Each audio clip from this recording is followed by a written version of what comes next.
형제들아, 너희가 상가, 혹 너희 중에 누가 믿지 아니하는 악심을 품고 살아계신 하나님에게서 떨어질까 염려할 것이요. 오직 오늘이라 일컫는 동안에 매일 피차 권면하여 너희 중에 누구든지 죄의 유혹으로 강팍해 됨을 미언하라. 우리가 시작할 때에 확실한 것을 끝까지 견고히 잡으면 그리스도와 함께 참여한 자가 되리라.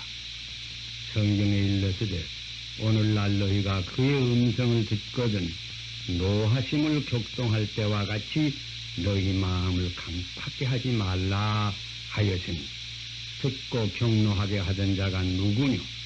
모세를 쫓아 애굽에서 나온 모든 이가 아니냐?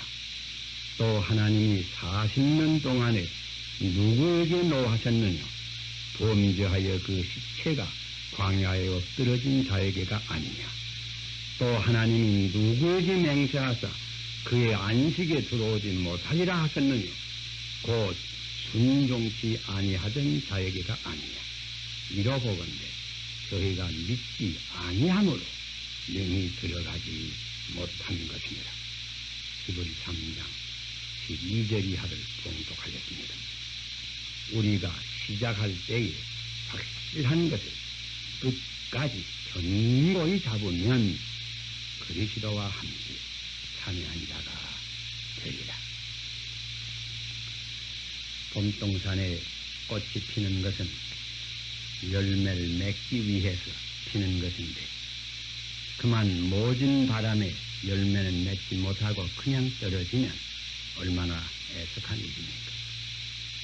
모든 죽음이 슬프지만은 장례를 위해서 준비하던 학생 시대에 그만 돌연히 어떤 병으로 세상을 떠나게 되면 얼마나 더 비통합니까? 마찬가지로 신앙의 새싹이 자라다가 어떤 유혹 또는 시험으로 열매를 맺지 못하고 중독에 쓰러지면 그 얼마나 가석한 일입니까? 강이 흐르다가 있다금 여울이 있어서 건너기에 위태한 것처럼 인간 생활에, 특별히 신앙 생활에도 위기가 있습니다. 인간 역사에도 위기가 있습니다. 해방 후 한국의 역사가 다 이 위기라고 볼 수가 있지만 특별히 6.25 같은 때 혁명이나 2번씩 겪은 이런 때는 위기라고 볼 수밖에 없습니다. 사실 천년 같은 하루가 있습니다. 천년의 장래를 작정하는 하루가 있는 것입니다. 이런 때를 위기라고 우리가 말합니다. 그런데 이 위기는 나무의 마디와 같아서 약하고 위태하지만 이 위기를 바로만 지나면 더 힘을 얻습니다. 발전의 기회가 됩니다. 신앙생활의 위기도 역시 이런 것입니다. 이 시간 우리 신앙생활의 위기에 대해서 잠깐 동안 생각하고자 합니다. 가령 아동신앙에서 성년신앙에 전환될 때는 일종의 신앙생활에 있어서 위기입니다. 가령 14, 5세부터 24, 5세라고 말할 수 있겠지요. 이때는 아이들이 변해서 어른이 될 때입니다. 신체도 변합니다. 음성도, 성질도, 심리도, 지식도, 생각도 변합니다. 바울의 말씀과 같이 내가 어렸을 때는 말하는 것이 어린아이와 같고 아는 것이 어린아이와 같고 생각하는 것이 어린아이와 같다가 장성한 사람이 되어서는 어린아이를 버렸노라고 말씀했습니다. 이때 신앙도 변합니다. 이 시기는 신앙적 연지에서 하는 위기입니다. 흔히 유년주의학교나 중고등부를 마친 후에 교회를 멀리하는 청년들이 많은 것은 이 위기를 바로 돌파하지 못하는 까닭입니다. 종교심리학자 프렛 같은 이는 이 중간기의 특색을 이렇게 말했습니다. 첫째는 이 시대는 폭풍의 시대와 같다고, 마음에 안정이 없는 시대다. 마음이 바람에 흔들리는 바다 물결과 같은 시대다. 그래서 소망과 절망, 광명과 암흑, 기쁨과 슬픔의 착잡한 감정이 가슴을 설리는 시대입니다. 따라서 이때는 신앙과 수행에 고민하는 때입니다. 또 이때는 의심하는 시대라. 어렸을 때 가졌던 모든 견해가 변하여 질 수밖에 없는데 자연히 모든 것을 의심하게 됩니다. 하나님에 대한 견해, 성경에 대한 견해, 도덕에 대한 견해까지 의심하는 때입니다. 또는 이때를 흔히 반항시대라고 합니다. 유년기에는 그저 부모에게 절대로 복종했습니다. 자립시기가 가까워옵니다. 그러므로서 모든 권위 반항합니다. 부모의 권위, 학교의 권위, 국가의 권위, 따라서 교회의 권위에도 반항을 합니다. 그러므로 이때 범죄가 많은 겁니다. 이것이 지금 세계적으로 두통거리는 소위 티네이지 프라블렘이 올시다. 10대 소년의 큰 문제입니다. 우리가 이 위기를 신앙적 견제에서 잘 돌파하려면 어떻게 해야 되겠는가? 그것은 먼저 이것이 위기라고 하는 것을 자기 자신도 깨닫고 부모도 깨닫고 지도자들이 깨달아야 됩니다.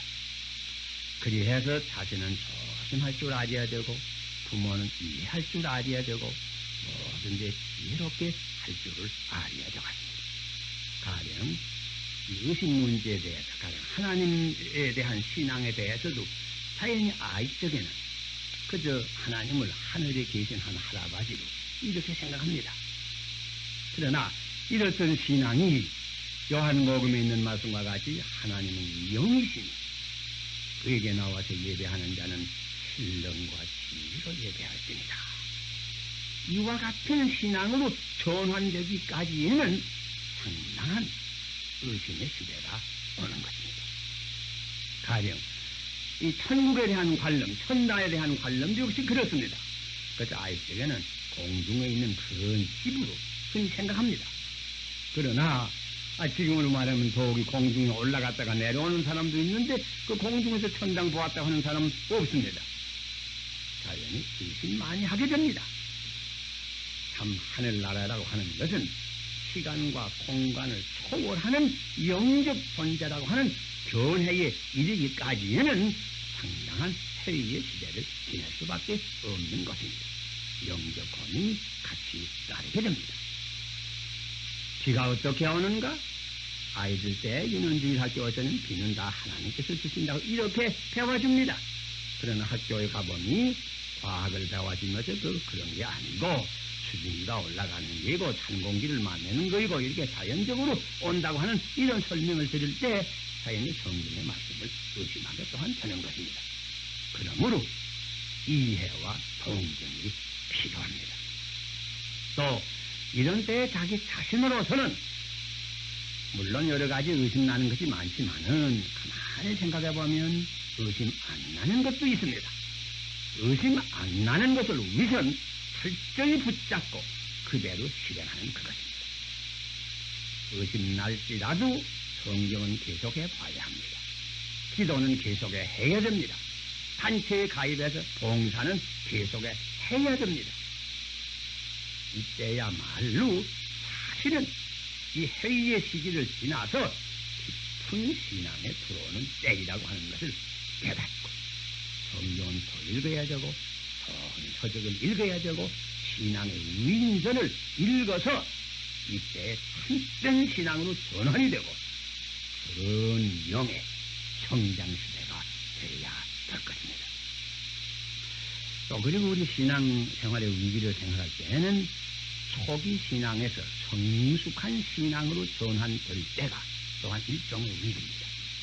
유명한 종교 심리학자 윌리엄 제임스 같은 사람은 그 조사한 결과를 말할 때 흔히 사람이 회개하고 예수 믿을 때 처음에 한 5년까지는 빨리 말하자면 그 영이 자랍니다. 그러나 그 후에는 점점 권태를 느끼고 조금 잘못하면 아주 타락되는 수도 많이 있다고. 첫 번 믿을 때는 처절심이 있습니다. 출석이나 기도나 성경 보는 것이나 굉장히 열심히 있습니다. 그러나 3년쯤 지나게 되면 위기가 흔히 온다고 처절심이 식어집니다. 매진합니다. 그 실상은 다른 게 아니고 좀 너무 열심히 냈다가 좀 쉬는 시대인데 자연히 본태가 오게 되는 것입니다. 그런데 이때 시험이 되기 쉽습니다. 그저 앞만 믿어도 뭐 별거 없구만 이런 생각도 들어오기 쉽습니다. 혹은 다른 사람의 허물을 보기 시작합니다. 아 그거 뭐 오래 믿는 사람도 나보다 나은 거 없더라. 이런 교만도 들어옵니다. 자기가 열심히 더 있는 것처럼 이렇게 생각이 돼서 이런 시험에도 빠지기 쉬운 것입니다. 기억할 것은 이때가 위기라고 하는 것을 자기 자신이 먼저 알아야 됩니다. 이때에도 처음 믿는 것을 끝까지 붙잡을 줄 알아야 됩니다. 다른 사람 볼 거 아닙니다. 성경에 보면 예수를 바라보라 그래. 무슨 다른 사람 바라보라 그러지 않았습니다. 목사나 장로도 바라볼 거 아닙니다. 예수만 바라볼 것입니다. 또 기억할 것은 맨 처음에 모든 육체에 관한 죄를 회개하는 건 물론 좋지만은 그 은혜만은 부족합니다. 한 걸음 더 나가서 겸허히 은혜를 받아야 되는 것입니다. 남의 허물만 보지 마시고. 또 특별히 언제든지 환경이 변할 때는 이것이 우리 신앙생활에 있어서 위기라고 하는 것을 깨달아야 합니다. 우리가 사는 이 세계, 우리가 사는 이 시대는 감탄없이 변합니다. 우리 환경이 항상 변합니다. 환경이 바뀌게 되면 말하자면 우리 신앙 전선이 바뀌는 겁니다. 유혹과 시험이 바뀌어서 딴 시험이 들어옵니다. 전에 나폴레온이 육전에는 항상 승리를 했지만 해전에는 실패를 했습니다. 악마의 전법이 바뀝니다. 새 유혹과 새 시험이 들어옵니다. 해방 후에 우리는 우리의 환경이 다 바뀌었습니다. 또는 농촌에서 도시에 들어오게 되면 그 환경이 바뀝니다. 적은 교회에 있으니까 큰 교회에 오게 되면 그 환경이 바뀝니다. 언제든지 우리가 다른 곳으로 이세하게 될 것이면 환경이 바뀝니다. 이게 다 위기입니다. 혹 가난하니까 돈을 갑자기 많이 모아서 성공해서 부자가 돼도 이게 큰 신앙적으로 위기입니다. 혹은 넉넉히 살던 사람이 사업에 실패해서 생활이 곤궁해지면 이것도 큰 위기입니다. 혹은 처녀와 총각이 결혼해서 새살림하게 되면 이것도 한 위기입니다. 학생이 졸업하고 사회에 나가면 이것도 한 신앙 현지에서 위기라고 하는 것을 기억해야 됩니다. 보통 평민으로 있던 사람이 무슨 한 자리 얻어서 어떤 지위에 올라가게 되면 이것도 역시 위기라고 하는 것을 알아야 됩니다. 집에 흔히 있던 사람이 군대에 들어가면 이것이 한 위기입니다. 혹은 부부가 참 단란한 생활을 하다가 한 분이 먼저 세상을 떠나게 되면 이것은 큰 위기입니다. 언제든지 우리가 집을 떠나서 여행하게 되면 환경이 항상 바뀌는데 이것은 우리 신앙생활의 위기라고 하는 것을 미리 생각해서 조심할 줄을 알아야 됩니다. 우리가 이런 모든 위기를 잘 돌파해야 우리가 참으로 영원한 생명을 얻습니다. 그 돌파하는 방법은 미리 말했지만은 그게 위기인 줄을 미리 알고 조심하는 것입니다. 또 어디 가든지 숨어서 예수를 믿으려고 하지 말고 예수님 말씀과 같이 사람 앞에서 예수를 아노라 하는 태도로서 나는 크리스찬이다 하는 것을 나타내면서 신앙생활을 해야 됩니다. 또 언제든지 놀고 신앙생활을 하면 되지 아니합니다. 항상 전도를 하든지 봉사를 하든지 무엇을 하든지 일하면서 신앙생활을 해야 우리 신앙이 튼튼합니다. 다시 들어서요. 대개 우리가 만일 시작할 때에 독실히 믿은 것을 끝까지 굳게 잡으면 한 가지로 그릇이도록 얻은 자가 될 것입니다. 특별히 요즘 학생들이 다 최학기를 당해서 혹은 중학교, 혹은 고등학교, 혹은 대학에 다 들어간 이도 많고 또 대학을 졸업한 이도 많고 유년주의 학교를 졸업한 이도 많습니다. 환경이 변할 때 위기라고 하는 것을 미리 알고 조심해서 내 신앙을 끝까지 지키도록 힘을 써야 될 것입니다. 사랑하시는 아버지시여, 우리 하나하나의 심령의 상태를 살피셔서 변하는 환경, 변하는 이 시대에 있어서 우리의 받은 바 신앙을 굳게 잡아서 끝까지 구원을 성취할 수 있는 저희들이 되게 하여 주시옵소서. 특별히 많은 청소년들을 아버지 신앙으로 지켜주시옵소서. 예수 그리스도의 이름을 받들어 기도하옵나이다. 아멘.